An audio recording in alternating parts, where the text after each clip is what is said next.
Between 1847 and 1853, exactly 278 women vanished from religious revival camps across the remote hills of western Pennsylvania.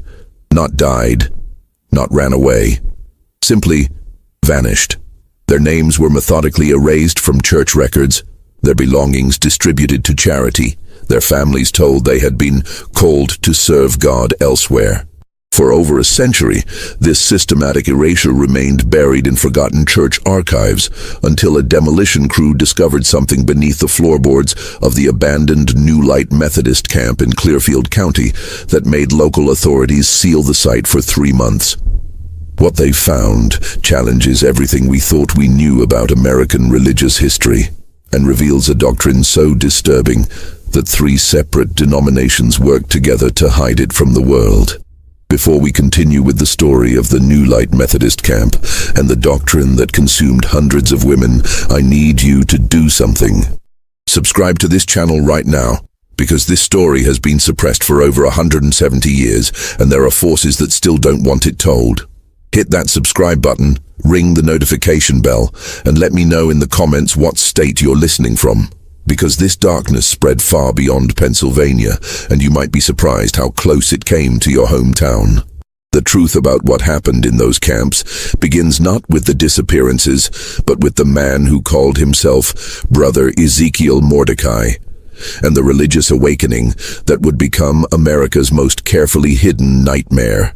In the spring of 1847, the hill country of western Pennsylvania was experiencing what locals called the Great Stirring, a religious revival that burned through isolated communities like wildfire through dry timber. Unlike the organized camp meetings of the Second Great Awakening, this movement emerged from the shadows of Appalachian valleys, where denominations blended and ancient beliefs mixed with Christian doctrine in ways that would have horrified seminary professors in Philadelphia or Boston. The region itself seemed designed for secrets. Dense forests of pine and oak stretched for miles without roads, broken only by narrow valleys where small communities had carved out existences far from the watchful eyes of established churches. German Lutherans, Scots-Irish Presbyterians, and Welsh Methodists had settled these hills in the 1790s. But by 1847, their descendants practiced a hybrid faith that borrowed from old country traditions their grandparents had brought across the Atlantic. Into this spiritual wilderness came Brother Ezekiel Mordecai, a man whose past was as mysterious as his doctrine. He claimed to be a former seminary student from Princeton who had received divine visions in the wilderness, though no records of his attendance were ever found. What mattered to the hill people wasn't his credentials, but his power. When Brother Mordecai preached, women fainted, men wept, and children spoke in tongues. He could heal the sick with a touch, predict the weather with uncanny accuracy, and most importantly, he could read the spiritual condition of a person's soul with disturbing precision. Mordecai's message was simple yet revolutionary. Traditional Christianity had been corrupted by man-made institutions.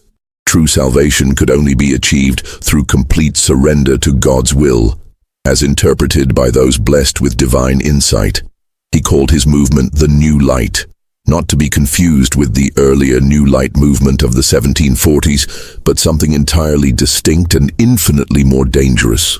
The New Light Methodist camp was established in the summer of 1847 on a remote plateau overlooking the Little Toby Creek, about 12 miles northeast of what would later become the town of Clearfield.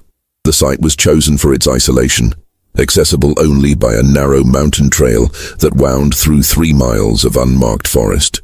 Local families donated materials and labor, viewing the camp as a beacon of spiritual renewal in their difficult lives. The camp's layout followed Brother Mordecai's specific instructions. A central meeting hall built of rough-hewn logs dominated the compound, its interior deliberately kept dim to focus the soul inward. Surrounding it were smaller cabins for families, a separate dormitory for unmarried women, and Brother Mordecai's private retreat built into the hillside like a cave dwelling. Most unusually, the entire camp was surrounded by an 8-foot wooden fence, ostensibly to keep out wild animals, but designed in a way that made it nearly impossible to climb from the inside.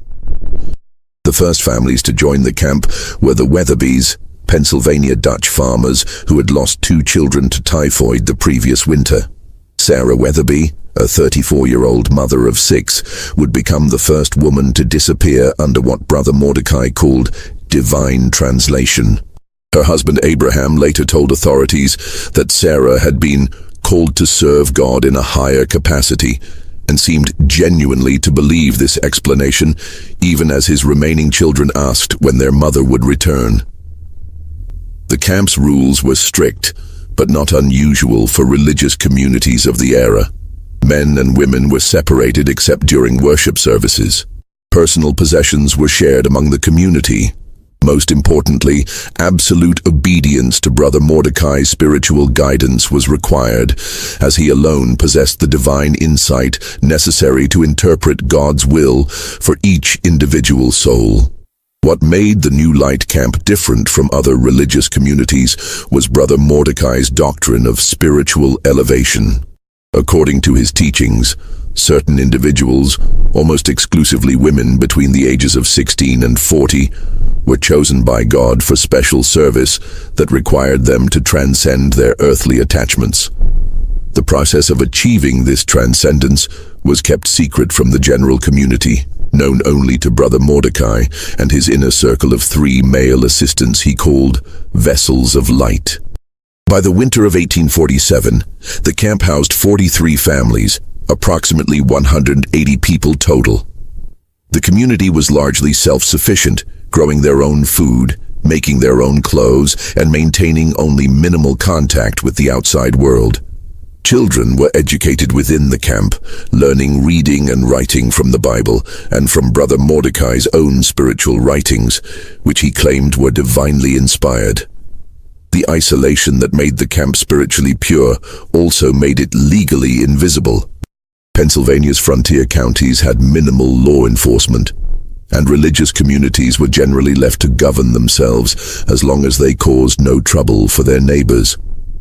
The New Light Camp paid its taxes, traded fairly with local merchants, and its members seemed happy and well cared for during their rare visits to nearby settlements.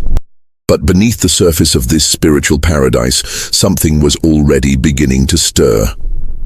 Sarah Weatherby had been gone for 3 months when her sister Mary arrived at the camp in December 1847, demanding to know what had happened to her sibling.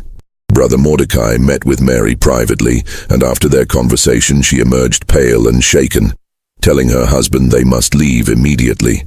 They departed that same night, abandoning Mary's personal belongings and refusing to speak of what she had learned.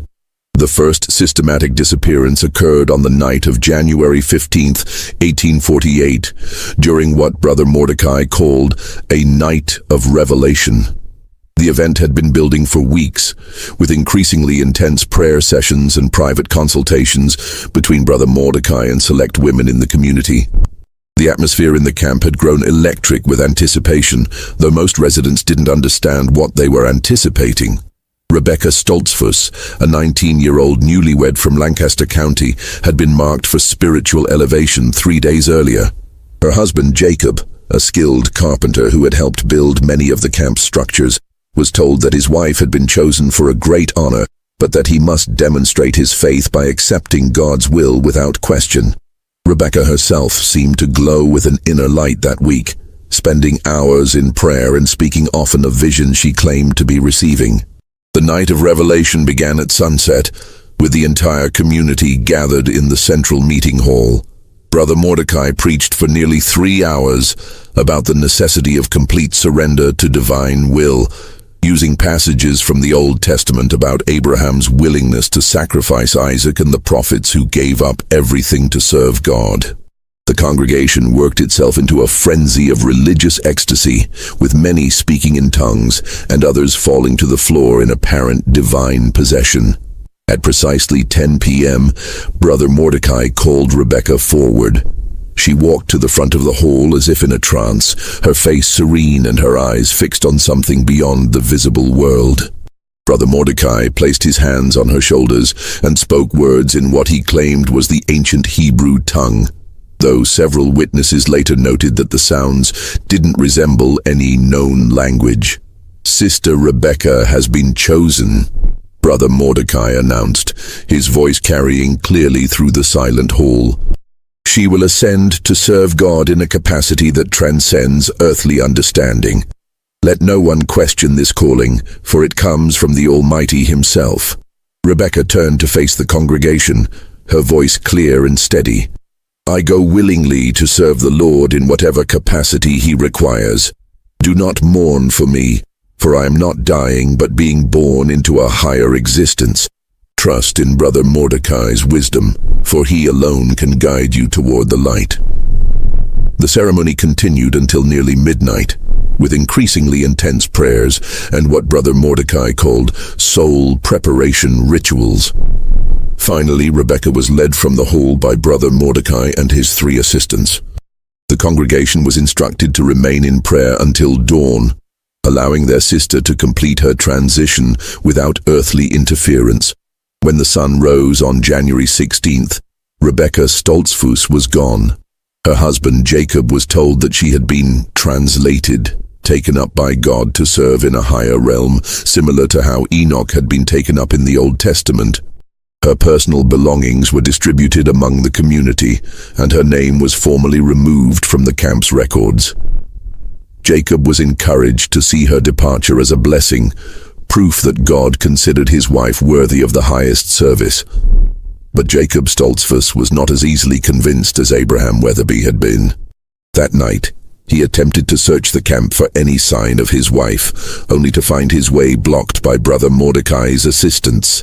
They explained gently but firmly that his lack of faith was hindering his spiritual development, and that continued questioning would only bring darkness to the community. The next morning, Jacob discovered that his tools had been moved from his workshop to the camp's common storage area. When he asked about this, he was told that since he was no longer married, he needed to demonstrate his commitment to community life by sharing all his possessions. More disturbing, he found that his sleeping quarters had been reassigned to the unmarried men's dormitory, and his previous cabin was being prepared for a new family. Jacob's growing suspicions were shared by several other community members, particularly those who had known Rebecca well. Martha Brennan, a 45-year-old widow who had become something of a mother figure to the younger women, began asking uncomfortable questions about the translation process. She pointed out that while the Bible mentioned Enoch being taken up by God, it also made clear that such events were extraordinarily rare and accompanied by unmistakable divine signs. Brother Mordecai's response to these questions was swift and decisive. During the next Sunday service, he delivered a sermon about the dangers of doubt and the way Satan used seemingly reasonable questions to undermine faith. He spoke specifically about how those who questioned God's chosen servants were really questioning God himself, and how such doubt could spread like a disease through a community. The sermon had its intended effect. Martha Brennan found herself increasingly isolated, with other community members avoiding her for fear of being associated with doubt. Jacob Stoltzfus was assigned to increasingly menial tasks and excluded from the camp's decision-making councils. The message was clear: question the translations, and you question God himself. But the questions didn't disappear. They went underground, whispered in private conversations between trusted friends. Several women began paying closer attention to who was being prepared for spiritual elevation, and noticed disturbing patterns. The chosen women were always young, always attractive, and always seemed to enter a trance-like state in the days before their translation. More troubling, they often spoke of visions that seemed to focus on themes of surrender and submission, rather than the typical religious imagery of heaven and salvation. The camp's isolation, which had once seemed like a blessing, now felt ominous. The 8-foot fence that kept wild animals out also kept secrets in. The narrow mountain trail that protected them from worldly corruption also made it nearly impossible for anyone to leave quickly or call for outside help. and Brother Mordecai's complete control over information meant that the outside world knew nothing of what was happening in the remote hills of Pennsylvania. As winter deepened, the disappearances began to accelerate. In February 1848, 2 more women were translated, Sisters Anna and Elizabeth Kaufman, ages 22 and 24. In March, it was Mary O'Sullivan, a 30-year-old Irish immigrant who had joined the camp with her elderly parents. Each disappearance followed the same pattern: a period of spiritual preparation, a night of revelation ceremony, and then complete erasure from the camp's records. By spring, the camp had developed what could only be described as a culture of fear disguised as faith. Community members had learned not to ask questions, not to express doubts, and certainly not to investigate the growing number of empty cabins. The official explanation was always the same. These blessed women had been chosen for higher service, and questioning their fate demonstrated a lack of faith that could endanger one's own soul. The systematic erasure of these women from camp records was no accident. It was the cornerstone of what Brother Mordecai called the Doctrine of Sacred Silence. According to his teachings, speaking about those who had been translated would interfere with their spiritual work in the higher realm and could even draw them back to earthly concerns, undermining their divine mission. This doctrine served multiple purposes beyond simple concealment. It created a culture where questioning became synonymous with sin, where doubt was literally heretical, and where the very act of investigating disappearances was framed as an attack on God himself. Community members learned to self-censor, to avoid conversations that might lead to dangerous questions, and to report any expressions of doubt to Brother Mordecai's assistants. The 3 men who served as Brother Mordecai's inner circle, known as the Vessels of Light, were crucial to maintaining this system. Jeremiah Whitmore, a former Methodist circuit rider from Ohio, handled the camp's external communications and business dealings. His warm smile and genuine religious knowledge made him the perfect ambassador to the outside world, and his letters to families of the missing women were masterpieces of misdirection and false reassurance. Samuel Brennan, Martha Brennan's own nephew, managed the camp's internal discipline and record-keeping. His intimate knowledge of each family's dynamics made him invaluable for identifying potential troublemakers and crafting personalized approaches to maintaining their silence. The fact that he was Martha's nephew also meant that even she hesitated to voice her suspicions too loudly. The 3rd assistant, Daniel Yoder, was responsible for what Brother Mordecai called spiritual counseling, private sessions with community members to assess their faith and loyalty. Yoder had an uncanny ability to detect doubt and dissent, often identifying potential problems before they became open rebellion. His sessions were conducted in complete privacy, and community members learned to dread being called to meet with him. By the summer of 1848, the camp's demographics had shifted dramatically. The original 43 families had dwindled to 31, with several families quietly leaving after their daughters or wives were selected for translation. More troubling, the ratio of women to men had become severely imbalanced, with many more single men than single women remaining in the community. This imbalance led to the introduction of what Brother Mordecai called spiritual marriages, unions blessed by God but not recognized by earthly authorities. These arrangements allowed the camp to bring in new women from outside communities, often young women fleeing difficult family situations or seeking spiritual fulfillment. The spiritual marriages were presented as temporary arrangements, with the understanding that truly faithful women would eventually be called to higher service through translation. The recruitment of new women became increasingly sophisticated. Brother Mordecai would send his assistants to revival meetings and camp gatherings throughout western Pennsylvania, eastern Ohio, and northern West Virginia. They looked for specific types of women, those who were spiritually seeking, socially isolated, or economically desperate. The assistants would befriend these women, share carefully crafted stories about the spiritual paradise they had found, and gradually draw them into the camp's web. Martha Brennan, despite her growing suspicions, found herself in an impossible position. Her nephew Samuel was one of Brother Mordecai's trusted assistants, and leaving the camp would mean abandoning him to whatever darkness she feared was growing there. More importantly, she had nowhere else to go. Her husband had died of tuberculosis 2 years earlier, her children lived hundreds of miles away, and her life savings had been contributed to the camp's common fund when she joined. The spring of 1849 brought a new development that would prove crucial to understanding the camp's true nature. A young woman named Catherine Muller arrived at the camp, claiming to be fleeing an abusive husband in Pittsburgh. Catherine was different from the previous recruits. She was educated, literate, and had connections to the outside world that made her potentially dangerous. Brother Mordecai seemed immediately fascinated by Catherine, spending hours in private consultation with her and rapidly advancing her status within the camp's hierarchy. Within weeks, she was being prepared for spiritual elevation, but something went wrong with the usual process. Catherine began experiencing what she called dark visions, prophetic dreams that seemed to contradict Brother Mordecai's teachings and suggest that the translated women were not serving God in a higher realm. The night before Catherine's scheduled translation ceremony, she approached Martha Brennan with a request that would change everything. She asked Martha to help her search Brother Mordecai's private quarters for evidence of what had really happened to the other women. Catherine claimed her visions had shown her specific locations where proof could be found, and she was convinced that one night of investigation could expose the truth.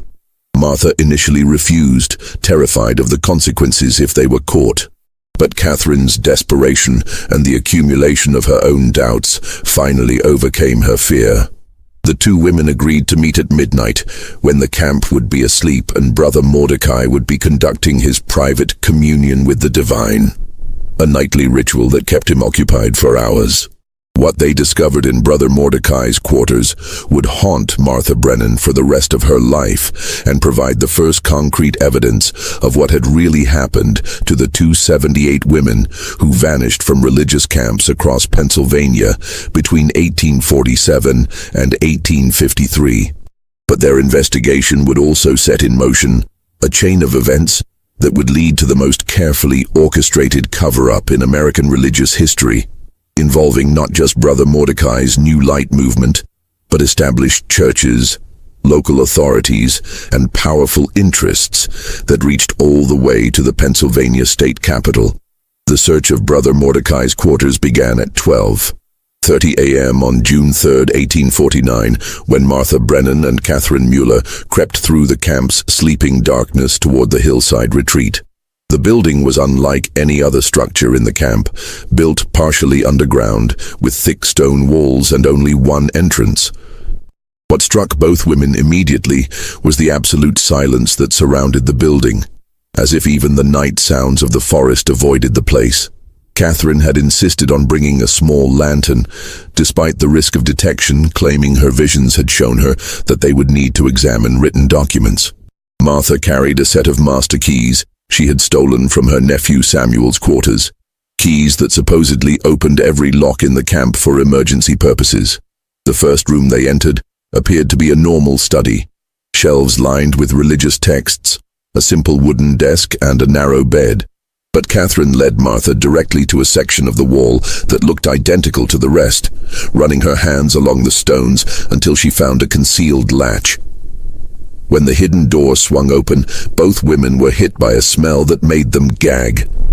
A mixture of damp earth, decay, and something else they couldn't identify.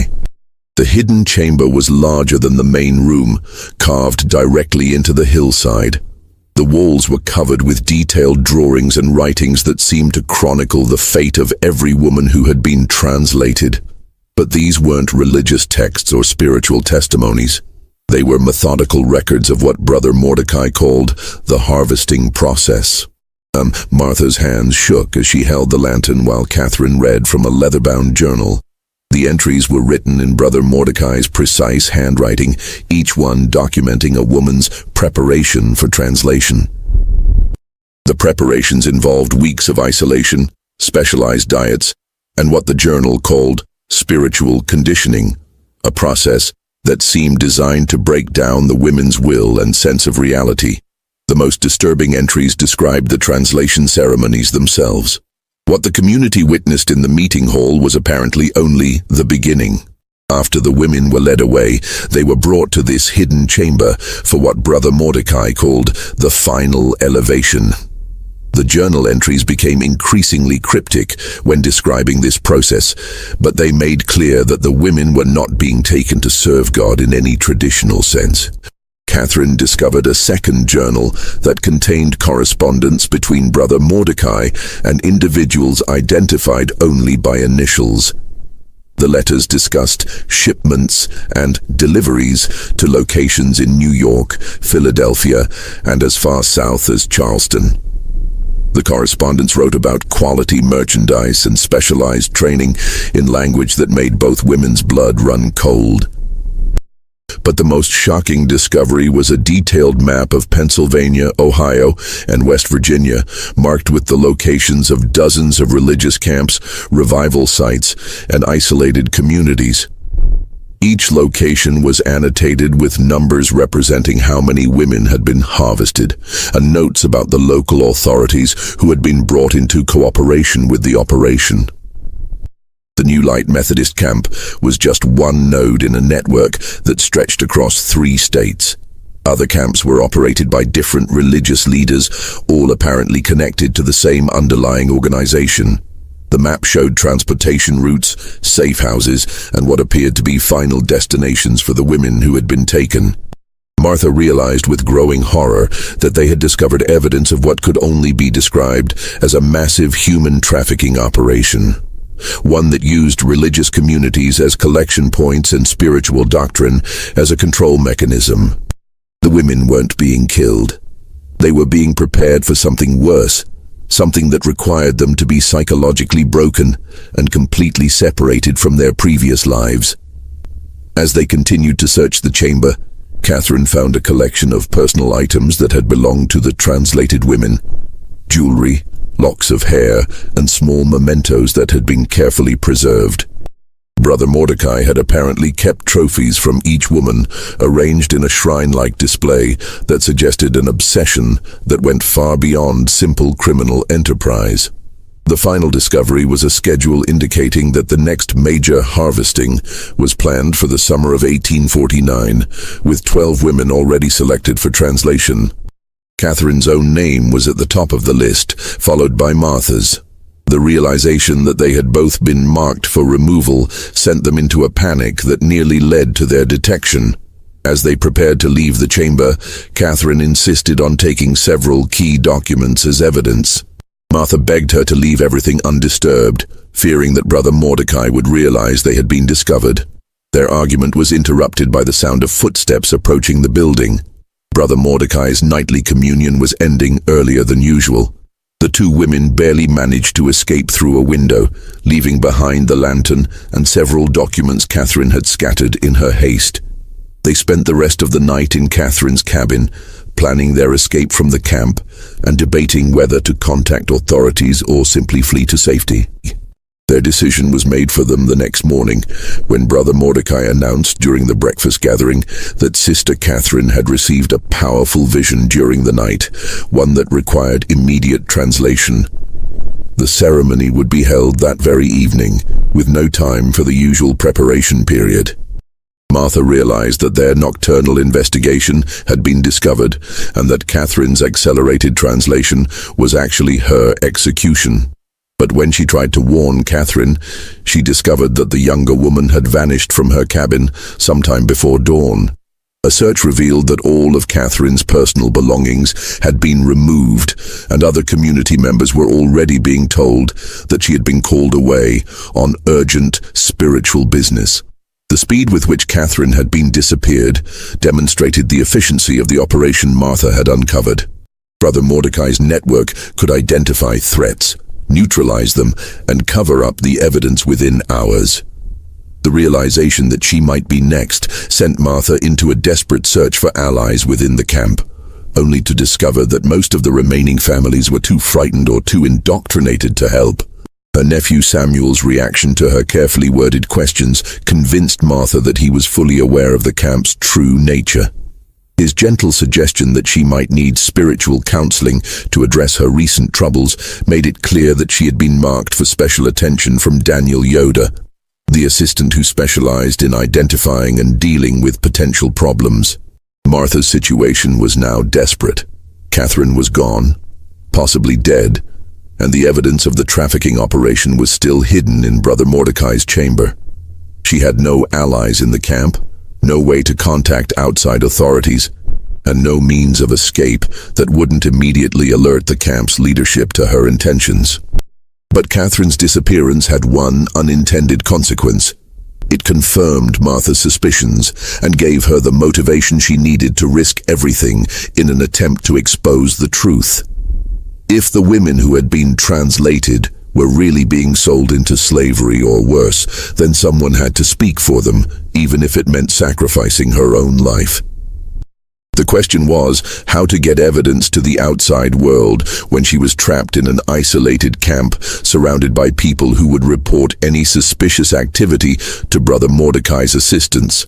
The answer would come from an unexpected source, a secret that Catherine had shared with her during their brief partnership, one that would ultimately bring down the entire network. Martha's chance for escape came 3 days later, when Brother Mordecai announced that the entire camp would participate in a special cleansing fast to prepare for what he called the final harvest. All community members were required to remain in their quarters for meditation and prayer, with meals suspended for 3 days. The assistants would patrol the camp to ensure spiritual discipline was maintained, but their routes were predictable, and Martha had been observing them carefully. More importantly, the fast provided cover for unusual behavior. If she was seen moving around the camp at odd hours, she could claim to be seeking solitude for deeper prayer. If she appeared weak or disoriented, it would be attributed to the spiritual effects of fasting. The fast also meant that Brother Mordecai and his assistants would be focused on maintaining control over the entire community, giving her the opportunity she needed to return to the hidden chamber. On the night of June 7th, Martha made her way back to Brother Mordecai's quarters. The building was dark, and she could hear the low murmur of his voice from the main room, suggesting he was conducting one of his private rituals. Using Catherine's technique, she found the hidden door and slipped into the chamber, this time prepared with a small candle and several cloth bags to carry documents.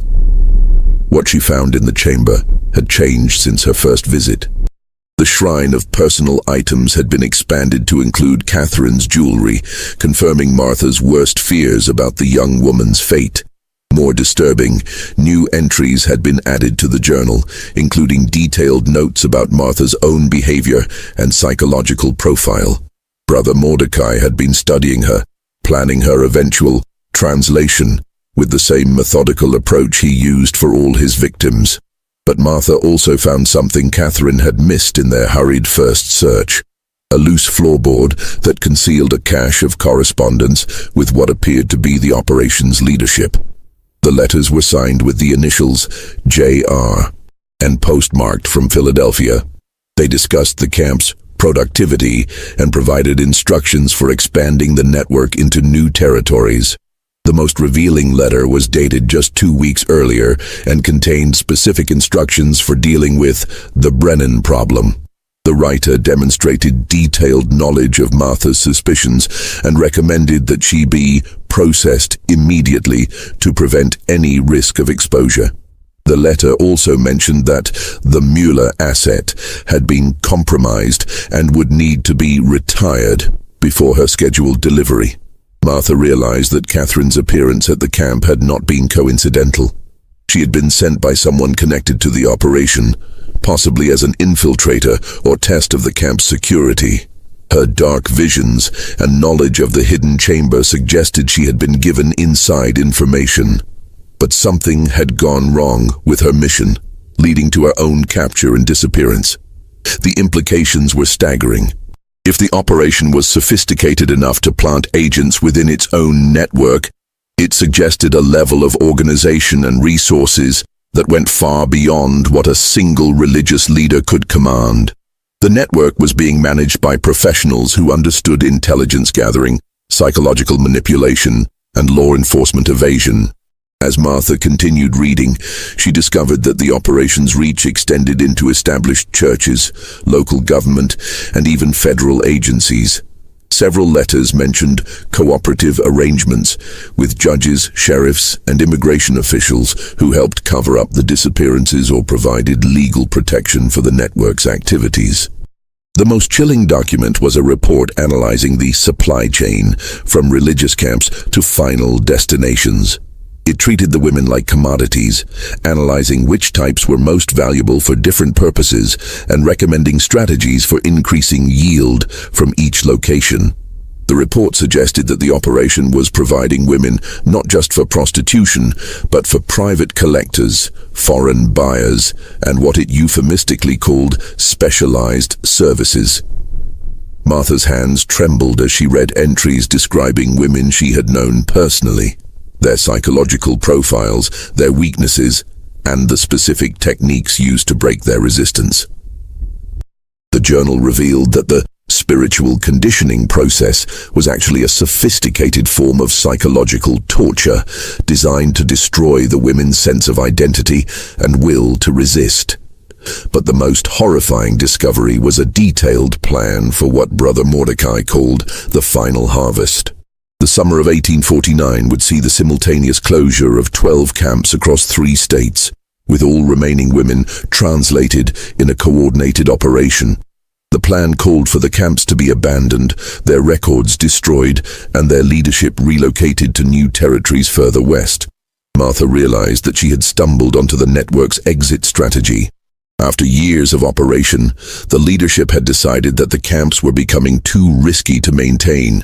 Rather than gradually wind down the operation, they planned to eliminate all evidence and witnesses in a single massive operation that would erase hundreds of women from existence. The timeline was immediate. The final harvest was scheduled to begin in just 2 weeks, starting with the New Light Methodist camp. Martha's own name appeared on the priority list, along with the remaining women in the camp who were considered problematic due to their questions or connections to the outside world.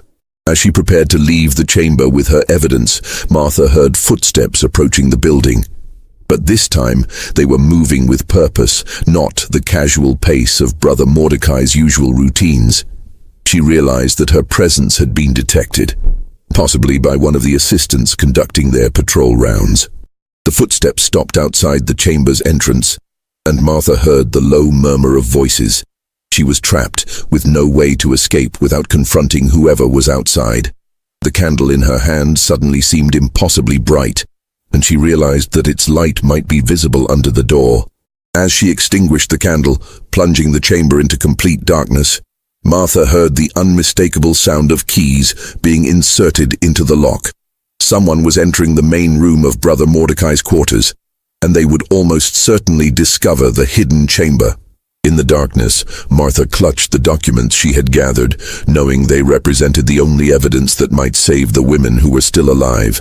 But she also knew that if she was caught, she would join Catherine and the others in whatever fate awaited those who threatened the operation. The door to the main room opened, and Martha heard Brother Mordecai's voice, calm and measured. "Sister Martha, I know you're in there. Why don't you come out so we can discuss what you've learned? I think you'll find that your understanding of our holy work is incomplete." Just when we thought we'd seen it all, the horror in the Pennsylvania hills intensifies. If this story is giving you chills, share this video with a friend who loves dark mysteries. Hit that like button to support our content, and don't forget to subscribe to never miss stories like this. Let's discover together what happens when Martha faces the true architect of this nightmare. Martha remained frozen in the darkness of the hidden chamber, her heart hammering so loudly she was certain Brother Mordecai could hear it through the stone walls. The documents in her hands seemed to burn with the weight of their terrible revelations, and she knew that these papers might be the only chance to expose the network that had consumed hundreds of women. "I understand your confusion, Sister Martha," Brother Mordecai continued, his voice carrying the same gentle authority he used during sermons. "Catherine Miller filled your mind with disturbing interpretations of our sacred work. But she was an agent of darkness, sent to test our faith and corrupt our mission. Surely you can see that now. The casual way he mentioned Catherine's name, as if she were simply another theological problem to be addressed, made Martha's blood run cold. She pressed herself against the far wall of the chamber, trying to stay as far from the entrance as possible, while still being able to hear his words. The work we do here is indeed difficult for earthly minds to comprehend, Brother Mordecai continued, and Martha could hear him moving around the main room, lighting candles and settling into his usual routine. The women we have translated are serving a purpose far greater than their simple minds could have imagined. They are instruments of a divine plan that has been unfolding for centuries. Martha heard the scrape of a chair being moved and realized that Brother Mordecai was positioning himself between her and the only exit. He wasn't just trying to coax her out, he was preparing for a long conversation, confident that she had nowhere to go. You see, Sister Martha, the Christian church has been corrupted by sentimentality and false compassion. It has forgotten that God's chosen people are meant to rule over the weak and the inferior. The women we translate are not being harmed, they are being elevated to their proper station as servants of their superiors. The casual way he spoke of the women's fate, as if their enslavement was a theological necessity, revealed the depth of his delusion or cynicism. Martha began to understand that Brother Mordecai genuinely believed in his twisted doctrine, that he saw himself as implementing God's will rather than simply profiting from human trafficking. The network you discovered in your unauthorized search represents the restoration of the natural order, he continued. Throughout history, the strong have ruled the weak, the intelligent have commanded the simple, and the chosen have used the common for higher purposes. Modern society has forgotten these truths, but we are working to restore them. Martha heard papers rustling and realized that Brother Mordecai was reading from the same documents she had discovered. He was using her own investigation as a teaching tool, explaining the operation's philosophy as if she were a student in need of enlightenment. The camps serve as collection points, but also as laboratories for perfecting the translation process. Each woman who passes through our care teaches us more about the most effective methods of spiritual conditioning. The techniques we have developed here are being shared with similar operations across the country and even internationally. The scope of what he was describing horrified Martha beyond anything she had imagined. This wasn't just a local criminal enterprise. It was part of a coordinated effort to restore what Brother Mordecai saw as the proper social order, with themselves as the natural rulers and women as their property. The final harvest you read about is not an ending, Sister Martha, but a graduation. We have perfected our methods here, and now it is time to expand our work to a national scale. The women who have been translated from this camp have helped us establish operations in 12 major cities, with more planned every month. Martha's mind reeled as she realized the true scope of the network. The women weren't just being sold.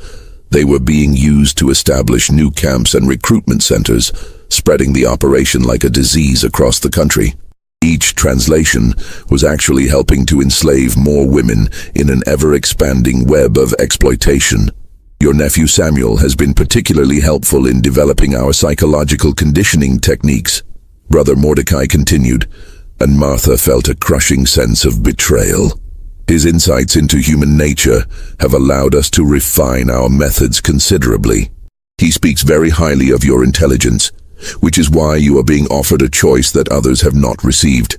The sound of footsteps told Martha that Brother Mordecai was approaching the hidden door.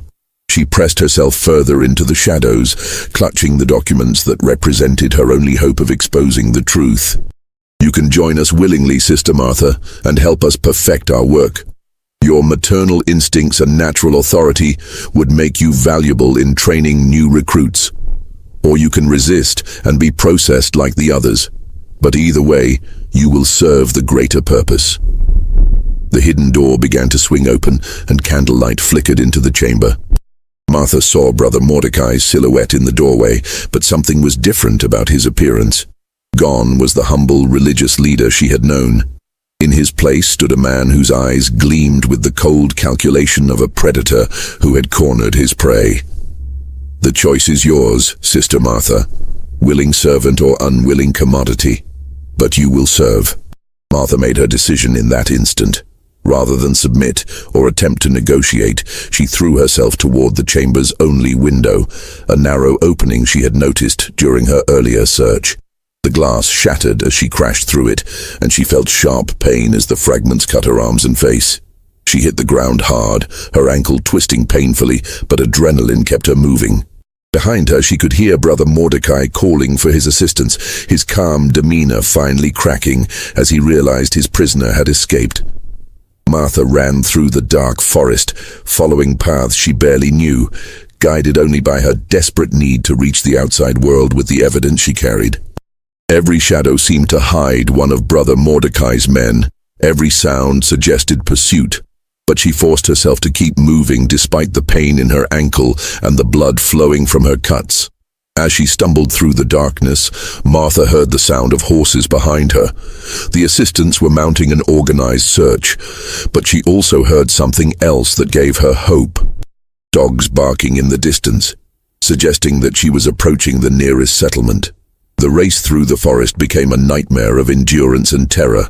Martha's injured ankle slowed her progress, and she could hear her pursuers getting closer. But the documents in her blood-stained dress represented the testimonies of hundreds of women who could no longer speak for themselves, and she refused to let their suffering be meaningless. When Martha finally stumbled into the town of Clearfield at dawn on June 8, 1849, she was barely conscious from blood loss and exhaustion. The town's sheriff, Thomas Mackenzie, initially dismissed her story as the ravings of an injured woman. But when she produced the documents from Brother Mordecai's chamber, his attitude changed dramatically. The papers Martha had salvaged included correspondence that mentioned Sheriff Mackenzie by name, describing him as a potential asset who could be brought into cooperation through appropriate incentives. The realization that he was already under surveillance by the network sent Mackenzie into a panic that convinced Martha she had found an ally. But their investigation of the camp 2 days later found only empty buildings and cold ashes. Brother Mordecai and his assistants had vanished, taking with them any remaining women and all evidence of their activities. The camp had been systematically destroyed, with every record burned and every building stripped of anything that might provide clues to the network's operations. The only evidence that remained was what Martha had carried in her blood-stained dress through the dark forest. And even that was dismissed by state authorities as fabricated or misinterpreted. The Pennsylvania Attorney General's office conducted a perfunctory investigation that concluded the camp had been abandoned due to financial difficulties, with the missing women presumably having returned to their families or moved to other communities. But Martha Brennan's desperate flight through the Pennsylvania wilderness had accomplished more than she realized. Unknown to her, Catherine Mueller had not been killed when her cover was blown. She had been a federal agent working for a secret government task force investigating reports of organized human trafficking in religious communities. Catherine's real name was Catherine Morrison, and she was part of a small unit within the Treasury Department that had been tracking the network for over 2 years. Her capture by Brother Mordecai had been planned, allowing her to be taken to one of the network's processing centers in Philadelphia, where she could gather intelligence on the operation's leadership and final destinations. The documents Martha had recovered, combined with Catherine's inside intelligence, provided federal authorities with enough evidence to begin dismantling the network. But the investigation had to be conducted in absolute secrecy, as the operation had corrupted officials at every level of government. Over the following 6 months, federal agents quietly arrested key figures in 12 states, disrupting operations that had enslaved over 400 women since 1845. But the network's leadership, the mysterious J.R., whose letters Martha had discovered, was never identified or captured. The investigation simply stopped, with no official explanation provided to the agents involved. Martha Brennan spent the rest of her life trying to expose the truth about what had happened in the Pennsylvania hills. But her efforts were systematically undermined by forces she never fully understood. Newspapers refused to publish her story, government officials dismissed her claims, and even churches condemned her wild accusations against men of God. She died in 1867, still fighting to be heard, still carrying the burden of the women whose voices had been silenced forever.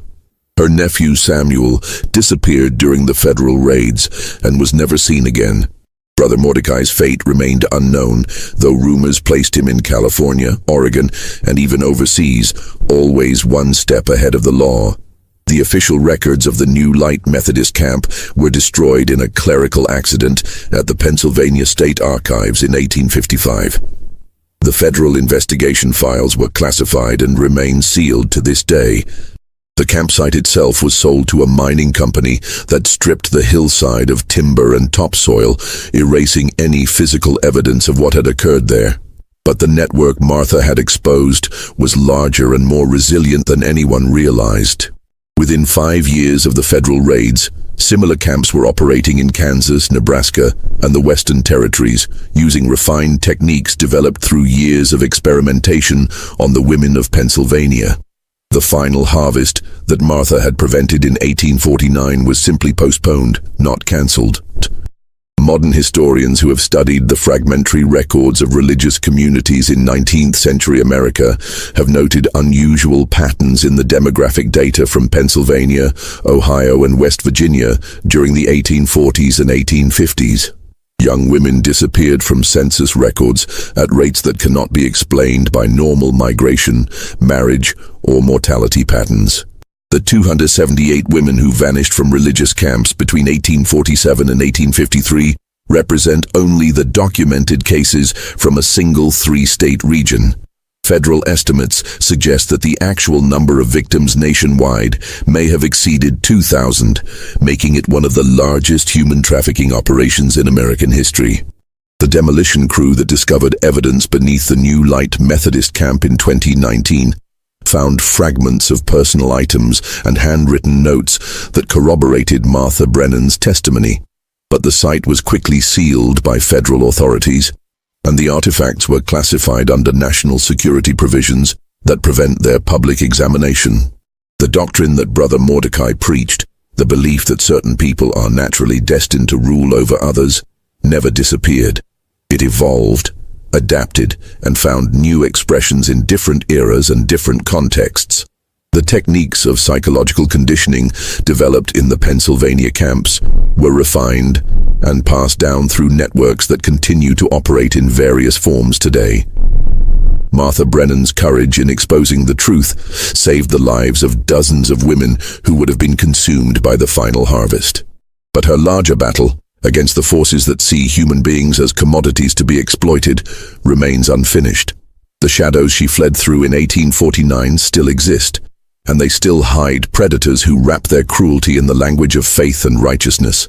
This mystery shows us how evil can disguise itself as virtue, how isolation can become imprisonment, and how the very institutions we trust for spiritual guidance can become instruments of exploitation.